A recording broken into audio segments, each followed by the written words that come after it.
ККМди колдонууга өтүү мөөнөтү министрлер кабинетинин 2022 жылдын 8 апрелиндеги токтому менен аныкталган.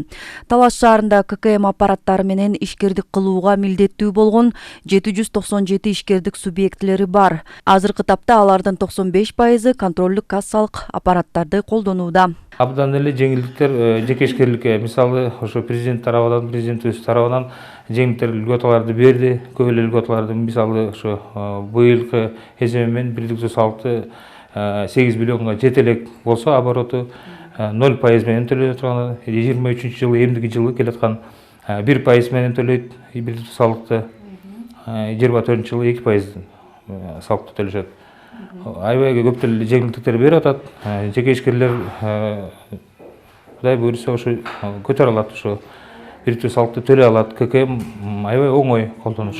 Мурда ишкерлер патенттик система менен иш алып барчу. Ал эми азыр алар бирдиктүү салык системасына өткөрүлдү. Жаңы салык төлөө тартибине ылайык 1 жылдык кирешеси 8 миллион сомго жетпеген ишкерлер салыктын бардык түрүнөн бошотулат. ККМ аппараттарын пайдаланууну киргизүү дал ушул чакан ишкерлерге колдоо көрсөтүп, ал эми ири ишкерлердин кирешесине жараша салык төлөтүү максатын көздөйт. Башкача айтканда, көмүскө экономиканын деңгээлин төмөндөтүү зарыл.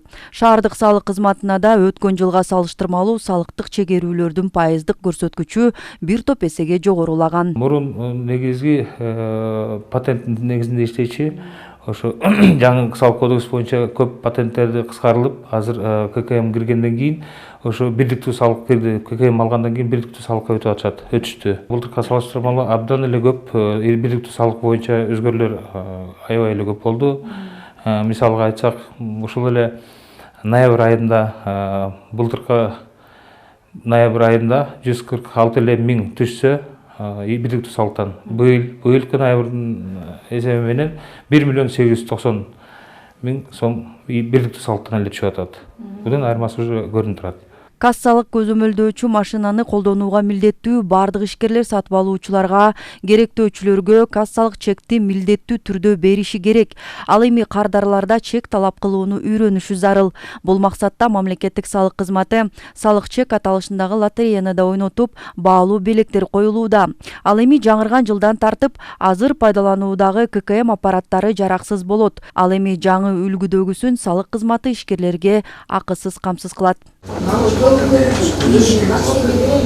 Талаш шаардык мамлекеттик салык кызматы 11 айдын жыйынтыгы боюнча салык жыйымдары боюнча берилген план тапшырманы ашыгы менен аткарды. Тактап айтсак, план тапшырма 300 миллион 880 миң сом болсо, ал 346 миллион 73 миң сомго аткарылды. Анын ичинен республикалык бюджет боюнча 148 миллион 147 миң план тапшырма берилсе, 183 миллион 321 миң сомго аткарып, өткөн жылга салыштырмалуу өзү ыргагы 217% түштү. Жергиликтүү бюджет боюнча 152 миллион 733 миң план тапшырма берилген болсо, 163 миллион 382 миң сомго жыйындалып, өсүү темпи өткөн жылга салыштырмалуу 138,7% түштү. Бул баягы 2022 жылдын 1 январынан баштап иштеп жаткан жаңы налоговый кодекстин пункттарына жараша бул электрондук счет фактураларды колдонуу, контролдук аппараттарды ишке киргизип, аларды көзөмөлдөө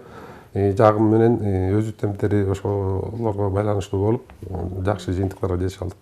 Салык кызматы да санариптештирүү жана калкка кызмат көрсөтүүлөрдү жакшыртуу багытында бирдиктүү терезе кызматын ишке киргизип, кызмат көрсөтүүлөрдүн бир тобун электрондук ыкма менен жүргүзүүгө шарт түзүшкөн. Рахат Бишелиева, Бексултан Рахатбек уулу, Урмат Догдурбек уулу, Талаш шаары.